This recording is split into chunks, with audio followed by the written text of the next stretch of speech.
বাংলাদেশের আজকের যে নতুন স্বপ্নের বাংলাদেশ প্রতিষ্ঠার যে মানুষের মধ্যে যে আশার সঞ্চার হয়েছে এই 5ই আগস্টের পর থেকে, অর্থাৎ আমাদের সন্তান তুল্য ছাত্রছাত্রীরা যে আন্দোলন শুরু করেছিল তাদের অধিকারের, অর্থাৎ কুঠা মুক্ত একটি শিক্ষাঙ্গন বা ব্যবস্থা, আর সেই আন্দোলন থেকে এই বিভিন্ন জায়গায় জায়গায় যে জনরোষ, এই স্বৈরাচার বিরোধী রাষ্ট্রশক্তির বিরুদ্ধে এবং ভারতীয়, বিশেষ করে ভারতীয় আধিপত্যের বিরুদ্ধে যে ক্ষোভ জমেছিল তার বহিঃপ্রকাশ ঘটেছে এই ছাত্রদের নেতৃত্বে এই 5ই আগস্ট।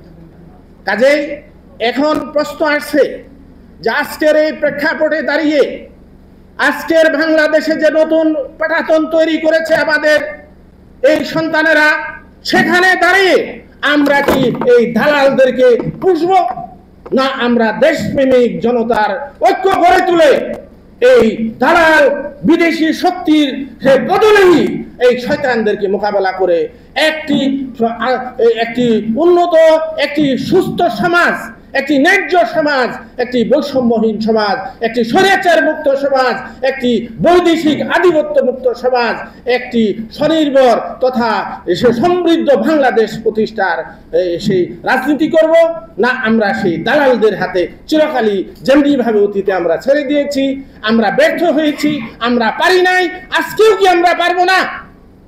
না আমরা সেই পারার জন্য আমরা সেই বদমাশির রাজনীতি, দেশদ্রোহিতার রাজনীতি, ষড়যন্ত্রের রাজনীতি, বিদেশি শক্তির দালালির রাজনীতি রুখে দাঁড়াবো, এই প্রস্তুতি আজকে সামনে এসেছে।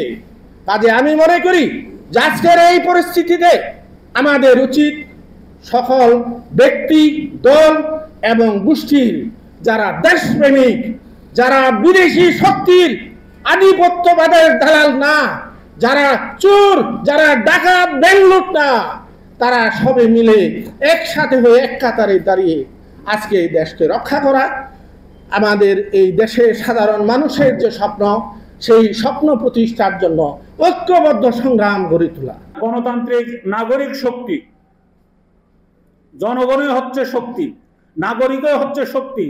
নাগরিককে বারবার অবজ্ঞা করা হয়। ইলেকশনের আগে, নির্বাচনের আগে বারবার বলা হয় জনগণই সকল ক্ষমতার উৎস। আমরা এটা কার্য পরিণত করতে দেখতে চাই। বর্তমান নির্বাচন কমিশন এবং বর্তমান সরকার এই আইন শৃঙ্খলা রক্ষাকারী বাহিনীকে শক্তিশালী করার পরে একটি লেভেল প্লেইং ফিল্ড তৈরি করে, কাঙ্ক্ষিত সংস্কার করে দ্রুত নির্বাচন দিয়ে নির্বাচিত সরকারের কাছে ক্ষমতা হস্তান্তর করবেন এবং সেখানে গণতান্ত্রিক নাগরিক শক্তিও একটি অংশ হবে বলে আমি বিশ্বাস করি। সকলের সুস্বাস্থ্য, দীর্ঘায়ু কামনা করছি।